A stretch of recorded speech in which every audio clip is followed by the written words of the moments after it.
Halo guys, balik lagi di channel gua. Untuk video kali ini gua mau ngebahas soal saham nih. Saham tuh akhir-akhir ini lagi hype banget gitu di internet ya. Nah, gua mau jelasin sedikit saham itu apa sih sebenarnya. Saham itu adalah suatu bukti kepemilikan nilai dari suatu perusahaan, guys. Nah, saham yang gue maksud di sini adalah saham-saham yang udah tercatat di pasar modal Indonesia atau yang biasa disebut tuh BI, Bursa Efek Indonesia. Nah, biasanya perusahaannya tuh yang udah terdaftar di Bursa Efek Indonesia tuh ada tulisan TBK-nya guys, atau terbuka gitu. Nah, sebenarnya gimana sih cara kita bisa beli saham suatu perusahaan gitu kan? Nah, misalnya ini lu nih, ya ilustrasi aja ya, ini lu misalnya. Nah, lu tuh punya uang gitu. Nah, lu nggak bisa gitu langsung beli di perusahaan TBK-nya gitu. Lu nggak bisa langsung tiba-tiba datang terus beli ke perusahaannya gitu, nggak bisa. Nah, itu tuh harus lewat perantara. Nah, ini tuh namanya perusahaan sekuritas guys. Jadi lu tuh ya lewat perusahaan sekuritas untuk beli saham perusahaan yang udah mencatatkan nama perusahaannya di BI. Nah, sekuritas ini tuh biasanya disebutnya juga bisa disebut broker. Broker tuh apa gitu yang udah gue sampaikan tadi ya. Broker itu perusahaan perantara antara investor dengan perusahaan yang mau kita beli sahamnya. Nah, perusahaan ini tuh diawasi oleh OJK, diawasi oleh BI juga. Nah, ini ada beberapa perusahaan sekuritas yang cukup terkenal di Indonesia menurut gua. Nah, di sini tuh ada Indo Premier, ada Sukor Sekuritas, Aset, ada Ajaib, terus ada Mandiri Sekuritas. Bank-bank lain juga ada kayak BSA Sekuritas, Panin Sekuritas, terus BNI Sekuritas itu ada juga guys. Jadi ini yang ya sebagai contoh aja sih. Nah, jadi gimana sih kita bisa beli saham? Nah, kita harus buka akun di sekuritas tadi. Nah, nanti setelah buka akun di sekuritas lu dapet RDN, namanya rekening dana nasabah. Ini tuh sama kayak rekening bank biasa, cuma ini khusus untuk transaksi saham. Jadi contohnya gini guys, kalau lu punya rekening bank nih, contoh lah rekening bank A gitu kan, dengan nomor rekening sekian. Terus ada juga rekening RDN dengan nomor rekening sekian. Nanti kalau lu mau beli saham, lu transfer dulu dari rekening bank lu ke rekening RDN. Itu transfer. Itu tuh sama, namanya sama kayak lu. Nah, nanti setelah udah transfer ke rekening RDN, baru lu bisa beli sahamnya di aplikasi sekuritas. Nah, tiap sekuritas tuh punya aplikasi. Nah, terus di sekuritas tuh tiap kita beli saham tuh ada fee-nya guys, ada fee jual dan beli. Jadi ini harus lo tahu juga nih, ada biaya-biayanya, ada fee jual beli, ada levy fee, terus ada PPN, ada PPh juga. Nah, ini gue jelasin sedikit ya biaya-biaya yang timbul lah dari transaksi saham. Yang pertama tuh fee jual beli dari sekuritasnya. Ini yang mungut dari sekuritasnya ya. Nah, ini fee yang ditarik dari sekuritas tuh beda-beda guys. Setiap sekuritas dia punya peraturan masing-masing. Biasanya sih ada yang 0,1%, 0,19% itu ada juga. Nah, kalau levy fee ini, biaya ini tuh kalau gue cari di Google ya, biaya transaksi yang dibebankan pada investor ketika transaksi jual beli saham, karena investor melakukan transaksi yang difasilitasi oleh bursa.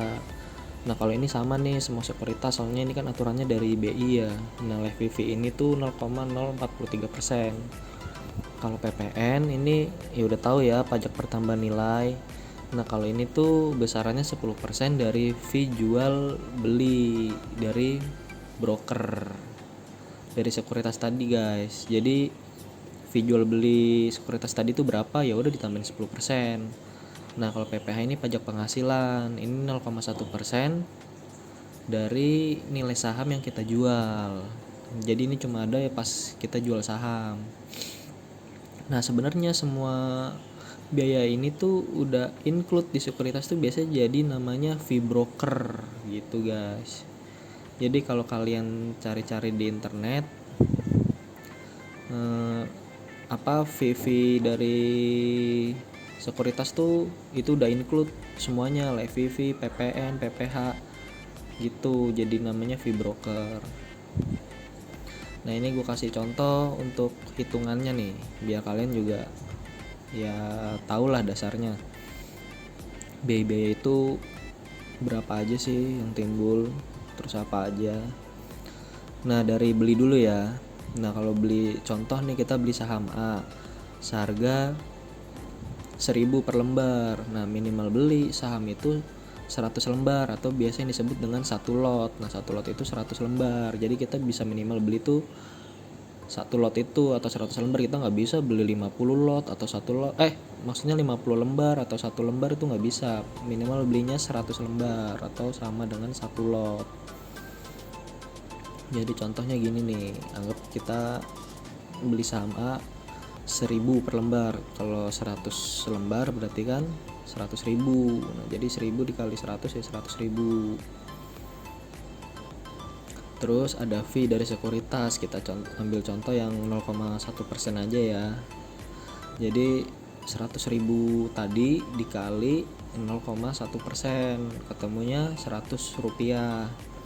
Terus levy fee-nya tadi kan 0,043%. Nah ini 100.000 dikali 0,043 ketemunya 43. Nah untuk PPN-nya 10%. Ini dari broker, dari fee sekuritas. 100 dikali 10% ketemunya 10 rupiah. Nah jadi totalnya tinggal ditambahin aja nih, fee sekuritas 100 ditambah 43 rupiah ditambah 10 rupiah, jadi ketemunya 153 rupiah. Nah itu ini untuk biaya beli. Jadi ini tinggal kita tambahin aja nih, total nilai sahamnya tadi kan 100.000 yang mau kita beli ditambah biaya beli tadi 153, jadi 100.153 rupiah nih untuk biaya belinya. Nah untuk jual, kalau jual ditambah PPh 10% guys. Anggap kita tuh sahamnya naik nih 50%, jadi 150.000 gitu kan, ini contoh ya. Nah jadi ya anggap fee sekuritasnya tetap nih 0,10. Sebenarnya fee sekuritas tuh jual atau beli tuh sama guys. Yang ngebedain ada pertambahan biaya di PPh 10%-nya nanti 0,1%-nya. Makanya di sekuritas tuh fee beli dan jualnya tuh beda, karena dijualnya tuh ada pertambahan nilai lagi. Di PPh itu 0,1%, makanya beda biayanya, cuma nambah itu aja. Nah jadi hitungannya seperti ini nih guys. Anggap ya levy fee sama sih, PPN juga sama, hanya nambah di PPh nih 0,1%. Nah ini dari total nilai saham 150.000 1%, jadi 150 ya. Jadi ya udah tinggal di total aja nih fee sekuritas sampai PPh 0,1%. Nah kalau ini kan tadi kan saham yang mau kita jual 150.000. Nah kalau ini jadinya dikurang guys, 150.000 dikurang total biaya jual nih 379,5. Nah jadi kalian tuh nanti dapatnya 149,620,5. Jadi dapatnya itu.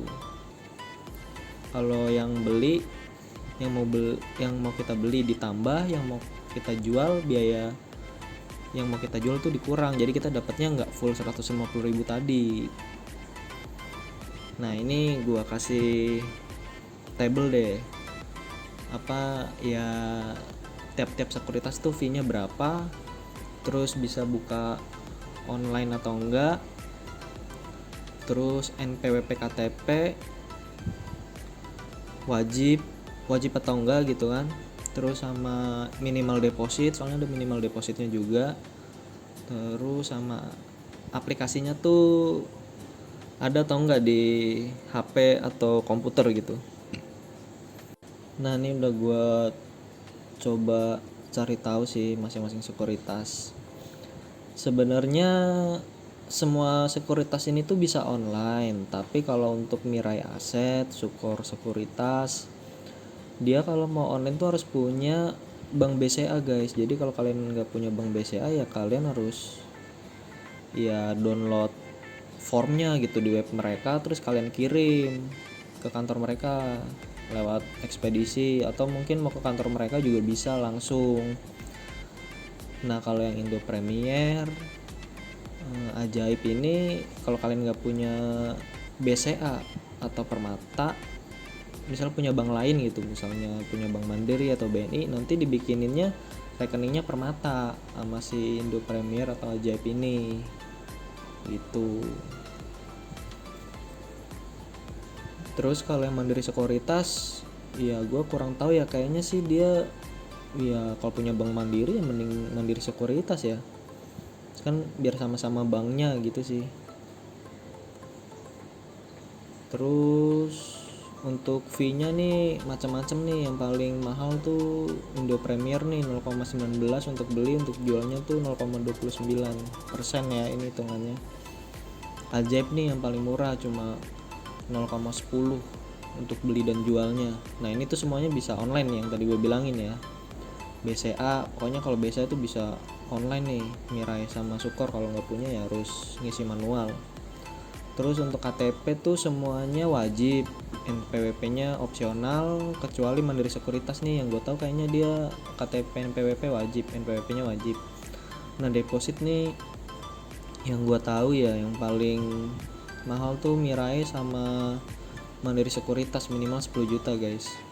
Terus Sukor 100.000. Lu bikin akun Sukor tuh pas lu lihat RDN lu tuh minus 100.000, jadi lu harus ngisi dulu tuh. Kalau lu ngisi 100.000 ya otomatis jadi 0 karena biayanya dia 100.000 depositnya. Kalau Indo Premier sama Ajaib nggak ada, jadi bebas. Nah ini untuk aplikasi di HP semuanya ada sih, semua ada aplikasi untuk di HP. Cuma kalau untuk di PC semua ada aplikasinya kecuali Ajaib. Gue yang nggak nemu atau gimana, tapi gue nggak nemu sih aplikasi PC untuk Ajaib, cuma ada website aja gitu. Nah udah guys, langsung ke kesimpulannya ya. Jadi untuk bisa beli saham perusahaan di pasar modal Indonesia, yang pertama tuh kalian harus buka akun di sekuritas, siapkan KTP, NPWP, uang deposit, terus email aktif. Nah yang kedua tuh isi form lewat aplikasi sekuritas, atau juga bisa isi manual lewat download dari web, atau kalian datang langsung nih ke perusahaan sekuritas. Yang ketiga, tunggu proses pembuatan akun sekuritas. Nanti kalau udah selesai pembuatannya, nanti dapat notifikasi lewat email yang kalian sudah daftarkan. Keempat, isi deposit atau saldo rekening RDN untuk bisa beli saham perusahaan yang dimau. Nah udah sih, cuma itu aja, tinggal beli saham. Mudah guys. Oke guys, sampai sini dulu ya. Jangan lupa like, comment, share, and subscribe ya. Sampai jumpa di video gue yang lainnya. Bye.